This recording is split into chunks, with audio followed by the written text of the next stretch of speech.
So, who of us is guilty of falling victim to financial fraud? I, for one, I am guilty as charged. Not once, by the way, and not twice. And I do not want to say I fell victim 4 times. It's been more. And you know why? Because scammers are constantly, evolving as well. They're coming up with different, methods to scam people of their finances. So if you're guilty like me, please sit back and let's learn today. So welcome to Center Live podcast. This time we're once again focusing on financial fraud. We've talked about it before, but because scammers are constantly working, they're working harder, to scam us of our money. We feel that it's important for us to speak about it over and over and over again.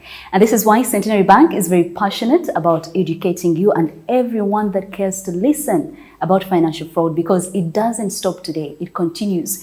Every day we are seeing new ways of people being cheated of their finances. So today we are diving into that conversation also because most of us use our phones. We are now banking online. We are doing lots of transactions online, but we never know who's watching. So welcome to Center Live podcast. Do remember, as we go through this conversation, you can drop in your comments in the comment section so that we can pick some of your thoughts on how to deal with financial fraud, and also to respond to some of your concerns that you've faced, while banking with Centenary Bank. Have you been, have you fallen victim while doing some transactions online using, Centenary Bank? Let us know. Would love to hear from you. So welcome once again, and thank you for joining us. So, joining me today in our studios is a wonderful lady that I have been told is the lady behind all those apps that you see, every single time you say, okay, I want the Center app. This is the lady behind that. And she's super excited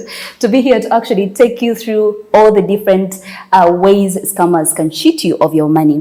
Please do allow me invite Miss Beth Nabukenya, the Supervisor, Digital Banking, joining us all the way from Centenary Bank. So thank you so much, and thank you for being here with us today. Thank you, Sandra, for the invitation. Now, I'm delighted to be here. Let me tell you, we are more delighted to have you here. You know why? Because financial fraud remains a big challenge in this country.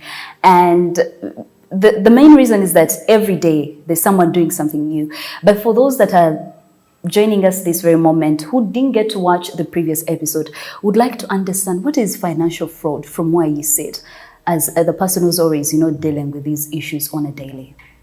Okay. So financial fraud happens in so many ways. It's something that Centenary Bank has been dealing with for a long time, because every other time it surfaces in so many different ways. So there are so many things that are going on, so many things that are happening, customers speaking about this, speaking about that, somebody's calling me, this and this is happening. And over time, we have tried to understand what the situation is and then also come up with measures so that we are able to protect our customers. So financial fraud happens in so many ways. From the trends, so many issues are coming up through calls. Yes. Customers coming up and saying, someone contacted me and they are telling me I need to change my mobile PIN, I need to change my ATM PIN, the bank is doing ABCD. And then in that process, you realize that so many things happen. So much has happened and people have ended up losing their money. They will call you and tell you, the bank is changing its mobile banking PIN from 4 digits to 6 digits. You need to enter this code.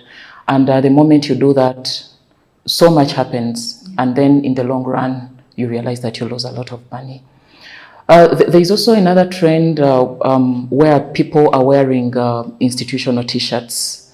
They just walk up to people out there and then they'll tell you, I am from this organization. We Interesting. I hadn't heard of that. So people are wearing, like say T-shirts of Centenary Bank and they're walking to people. And they're not necessarily staff, because you also realize that we do so many campaigns for awareness, and that there are so many items that we give out to our customers. So the person having that T-shirt may not necessarily be a Centenary Bank staff, or even if it is another institution out there.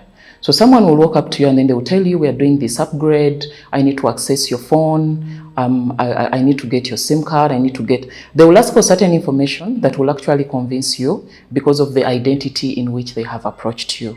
So you realize that you will not even know what they have done on your phone, but the end result is you're going to lose money. So we're having so many cases of those coming up, especially in those two areas, and we are dealing with those perfectly fine. Wow.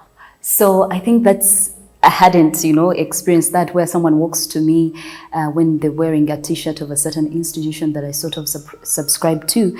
But I think that's something to take note of if people are taking advantage of others by simply how they identify themselves. Now let us dive into the red flags.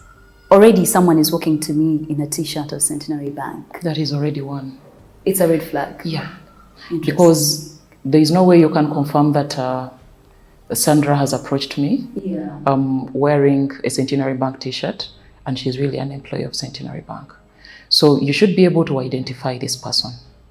Many of our staff will have their bank IDs, their bank staff IDs. But again, because you are not very conversant, you might not be able to confirm that. So in the long run, you just do not have to share anything. At all. At all. So more red flags, let us dive into them. Apart from a person who doesn't have their ID that identifies who they really are, what else can someone, look at and say, this one is a red flag? So the other thing, like I mentioned, it is the calls. Someone will call you and tell you that I am Beth, calling from Centenary Bank, calling from this department, and they will speak the exact right things that are going to convince you. So they will tell you the actual thing that Beth does.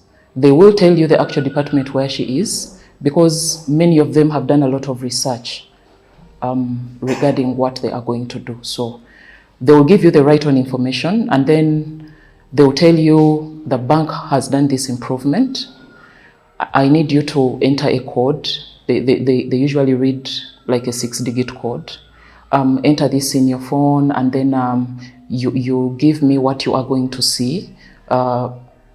Usually what they do is it will prompt another message, which they will want you to share. So the moment that happens, just the mere mentioning that you need to enter this code, we cannot call you to do that. Centenary Bank cannot do that, because you contact us when you have an issue. We cannot contact you to tell you that do ABCD. And then, in addition to what we are telling you to do, we tell you to give us information that you are going to get. Already that is something that is a flag. You should just even not enter anything in your phone. So the moment someone calls me and says, hello, we were hoping you would check, your phone, we've sent a message, we'd like you to put in these different pins, we are trying to work on your account, I should run for my life. Run for your life. If there's anything that you need to confirm, please contact the bank right away. We are ready to protect you. We look out to ensure that you're safe. Maybe just to stay on that point, what are the different instances where the bank can actually call a customer? Why would the bank call? In what instances can the bank call a customer? Just to, to do away with the notion of the bank actually can reach out to their clients instead of the other way around. So we usually contact our customers if they have raised queries to the bank. Only when they've raised queries to the bank? That is the commonest. Another way would be after we have run like a notice for something that is happening, and then we call you to confirm if you got the notice, if you've known about it, and if there's anything that you had to do, we find out if you have been able to do it. But even in that, we are not going to ask you to share with us a PIN or your card number. There's information that we will not ask for. So we can go further and even encourage you to visit our branches, just so you get that comfort that the information that you are getting is authentic. You don't have to worry that I'm going to give this information, I saw this notice, was it genuine, we want our customers to even go to the ground and be able to confirm what they see. So there is not going to be any circumstance where we call you and tell you, enter this in your phone, give me this, share your ATM PIN, share your Sandrah mobile PIN. No, we don't communicate like that. I'm not going to give you a call and tell you that Centenary Bank has changed the length of its mobile banking PIN. No, that is not the way we communicate. It will be an official communication that will be broadcasted, that will be put on our social media pages. It will be formal if there is any change that has been made. And when the change is made, if there is more clarity that we need our customer to get, we can follow up with a phone call, but not all the time. Well, the next time someone really calls you and says and advises you to do anything, just take a step back and ask yourself a couple of questions. Does Centenary Bank do this? And also maybe run to their social media platforms and see what they post in regards to fraud. Because I think this is something you're constantly talking about. But again, why do you think this problem is so prevalent? Where are we failing? As customers, for example, I know we can blame the bank at some point, but as clients and customers, where are we failing? How can we be vigilant? And why should we be vigilant?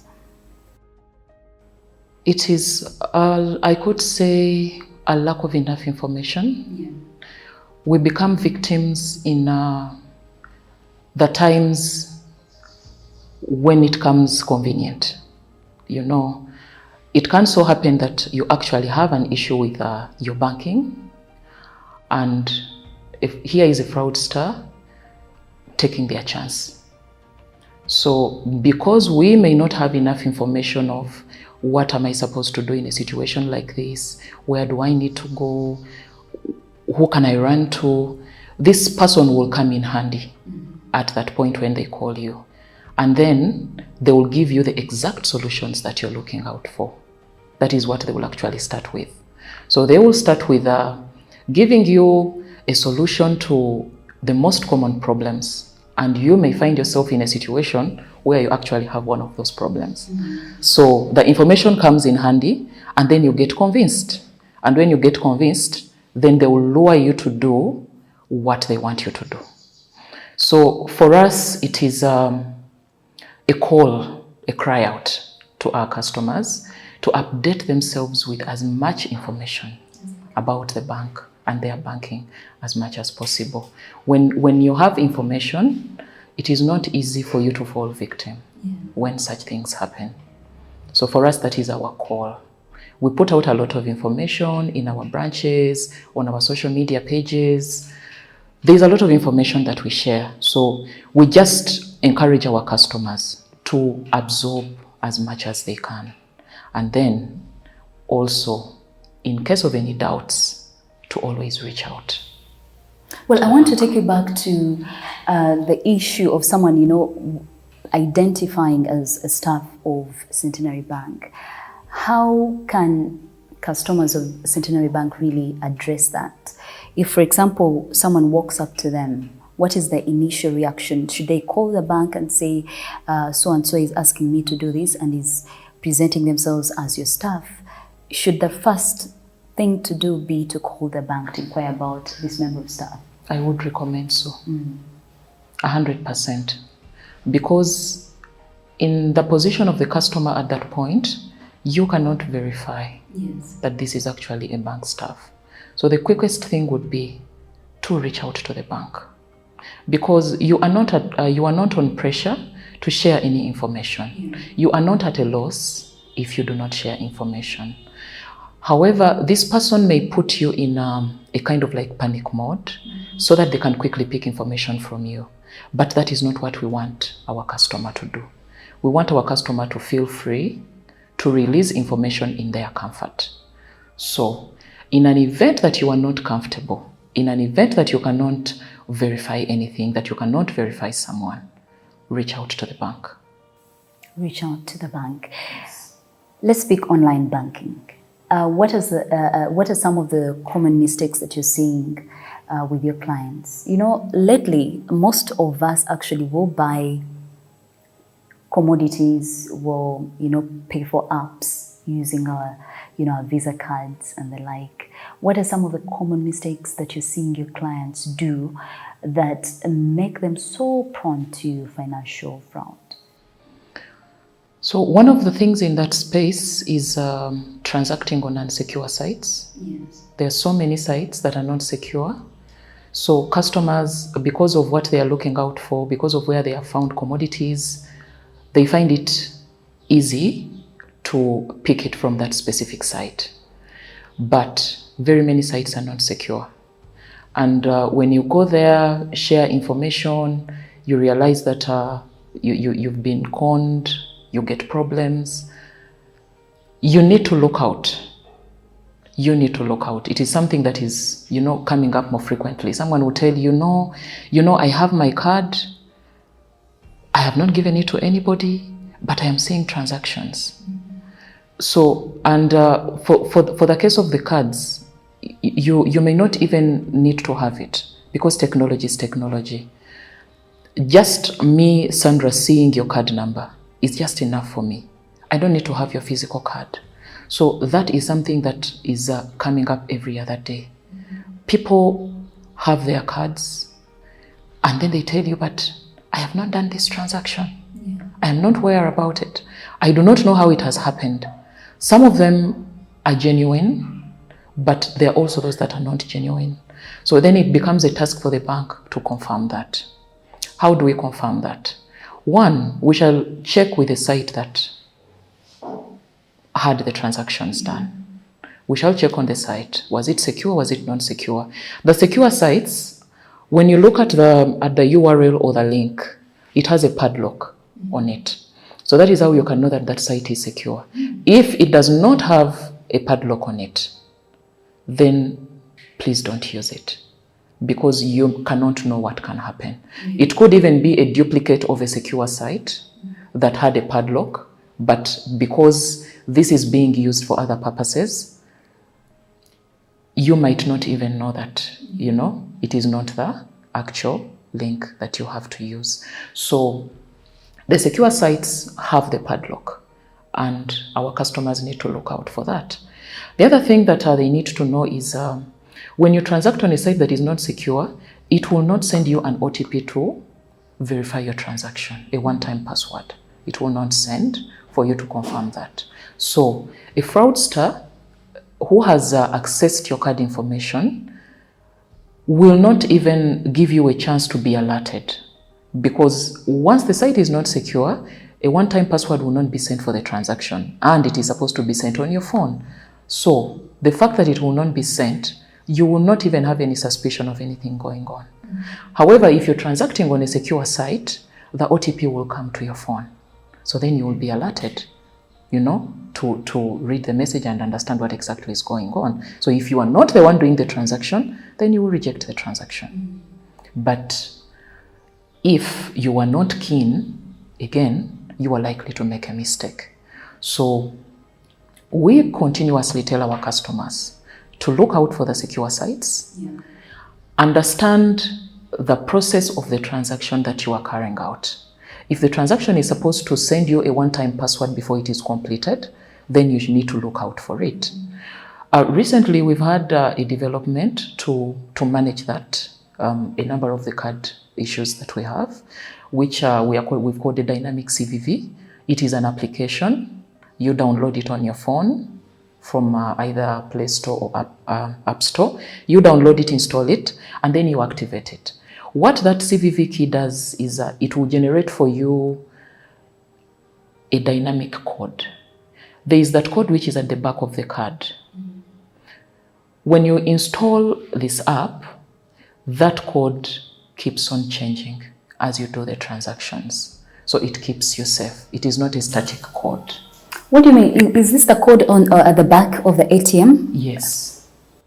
So when you with this improvement, with this security of the CVV app, that code ceases to be functional. Really? Yes. it will cease to be functional. So the code that you are going to get is going to be generated by the CVV key app. When you get that code, you will use it to complete the transaction. And it is going to keep on changing each time you are doing a transaction. So what if you get to a point and you're carrying out a different transaction and you don't have access to that app? What happens? Can you still use the one behind the ATM card? You can still use it, but let it be a secure site. Interesting. Yes. And maybe you could re-emphasize that to the audience Let about it be, the CCV. Let it be a secure site. The secure site has a padlock on the link. No, what I want us is to really understand this, because personally I think it's the first time to hear about it.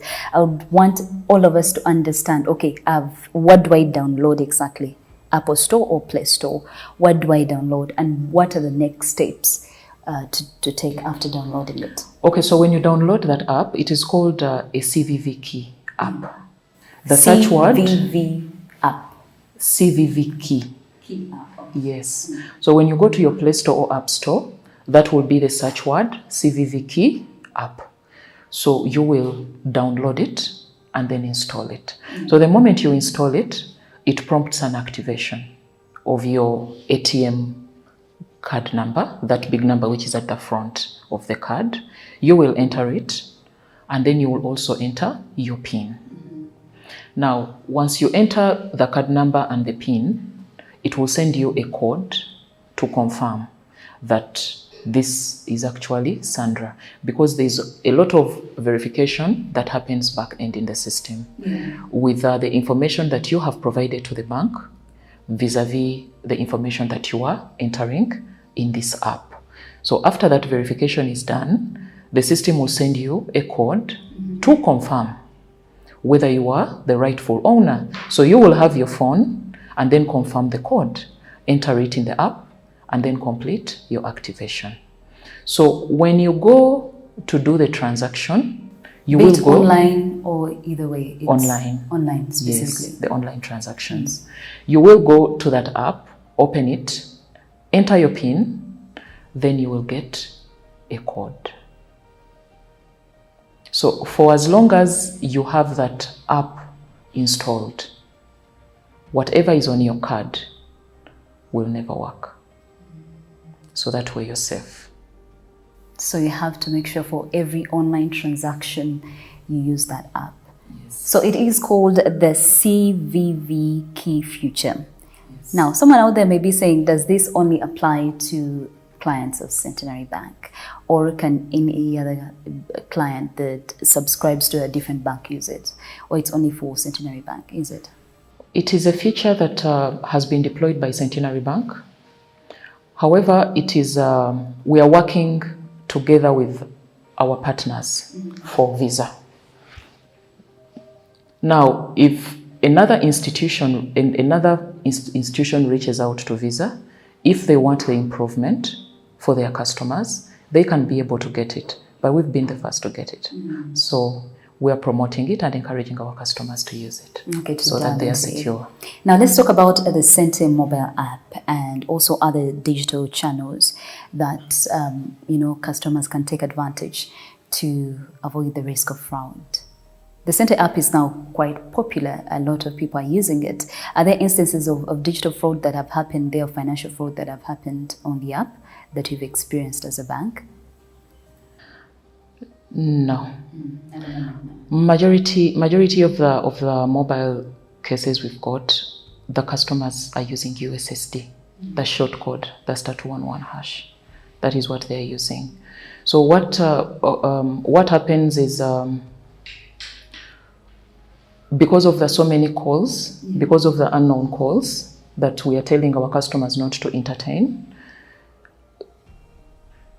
that happens.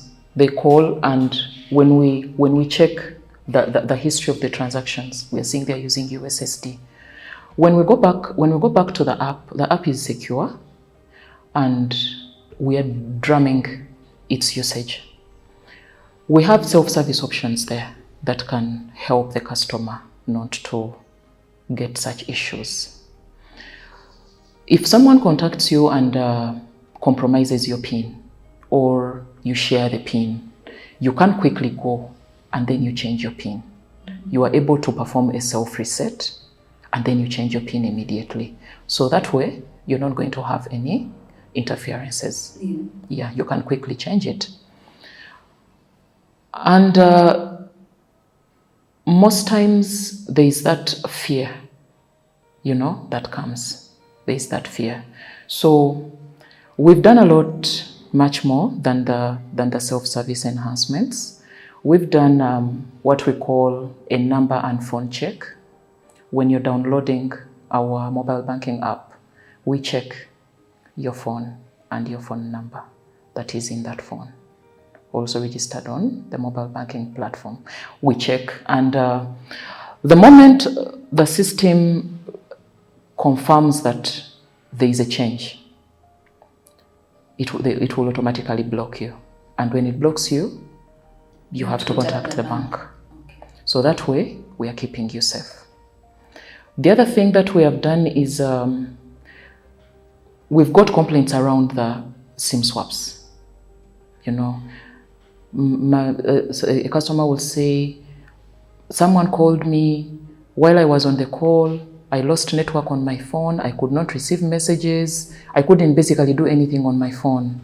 And when a customer mentions that, because of the so many occurrences that we've received, we are able to understand and know that this could have been this or this could have been ABCD.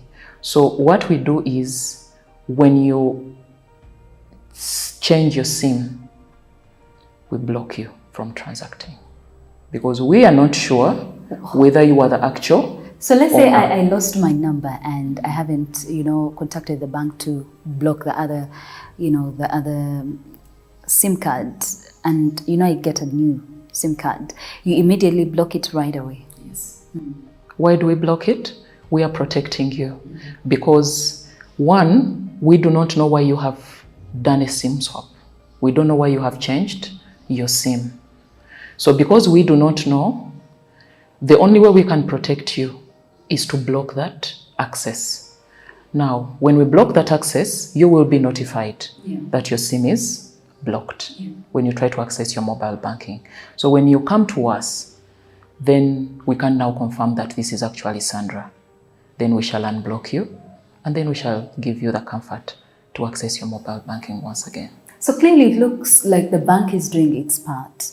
How can clients and customers of Centenary Bank or any online banking institution protect themselves? You've mentioned that we need to invest ourselves in reading every content that deals with online banking transactions, financial fraud. But what other things should customers really pay attention to? What can they be doing on their part as the bank is doing its part? First and foremost, if a customer gets any threat of any kind, report to the bank. Many times, from the experiences that I have had, when a customer reports a threat in time, they are always safe. Yeah. They are always helped. But the moment we have a time lag, anything can happen. And these guys are really fast. They are really, really fast at whatever they do. Sure. They have studied the market. They know the trends that are happening around the digital space. So they are really fast at what they do. When you reach out to the bank quickly, we are able to help you, and you will not lose anything. Well, as we almost come to the very end of this conversation, I want, in your very simple terms, to explain to our client out there that is watching this episode of Centenary Live, what financial fraud, the impact it has on people at the moment, and the potential threats. If you're to explain to someone that wants to understand it the easier way, how would you explain it to them? We're struggling also to make sure that our money is safe, that we keep with the banks, with our wallets, and so much more. So the biggest risk in all this is if we are not careful, if we are not doing what we have to do to help ourselves and also for the bank to help us, we lose everything. The bank will lose its value to the customer, but the customer will also lose their money and the trust. So in everything that we have talked about, in everything that is being published, in everything that has been done already, our call is to tell our customer, whatever you do not feel comfortable with, whatever is not familiar to you, do not pay attention to it. I'm actually just reminded to take you back of, I think, an article I read online some time back of, I don't know if you've heard about it, where clients or customers know for a fact that some of the staff members within the bank itself are actually responsible for the way they've lost their money. In a situation like that, I don't know if Centenary Bank has had such a situation, but in a scenario like that, how do you go about it? For example, if I know Stella, for example, works with Centenary Bank, I have transacted with her, she knows everything that is happening in my bank account, and here she's telling me to do this and that. Do I then still need to go ahead and call the bank and call, the leadership of the bank to be able to address it? Or how do I navigate that situation? First and foremost, how did you get in contact with Stella would be the first question. From there, then we would be able to find out, what does Stella do as a bank staff? Yeah. What does Stella do? So the information that the customer is providing vis-a-vis the role that Stella plays at that point are the critical factors. It could be positive, it could be negative. Mm-hmm. It could be that I have actually requested Stella for information on my account, or I have not requested for it and something else has happened. So then we match, what did you request for from Stella and what did Stella do? We don't have scenarios where that has happened. Of course, it would, then someone would ask themselves, then what exactly goes on? What exactly, is happening back there? We have policies and procedures as a bank, as an institution. We do not share customer information without your request. Mm-hmm. If we are to share information, we request that you give us the request for it. We could have supported you maybe on one issue before where you contacted us, and then something else, comes up and you need more support. For instance, if we have supported you on online banking, and then you realize that your mobile banking is also having some problems, or your card, customers usually do that, which is okay. Yeah. But as a bank staff, you are mandated to confirm and verify. Am I really talking to Sandra, or I am talking to Joan? So we have systems that help us confirm the kind of information, the kind of engagements, even the requests that we receive from our customers. We have systems to confirm that. So if information is given, it should have been requested. If it is not requested, then we have to manage it and also manage the customer expectation. Is there a chance, from where you sit and from your experience, that we'll ever get to a point where there's no financial fraud happening? Yes. What would we have done differently? Already from what we are seeing, we have a lot of improvement. Mm-hmm. The numbers have gone down, and as Centenary Bank, we are proud. Yes, we are proud that whatever mechanisms we have put in place are helping us and our customer. They are doing a good job. So unlike before, where we used to have so many complaints coming in relating to frauds, loss of funds, unknown calls, people complaining about this and that.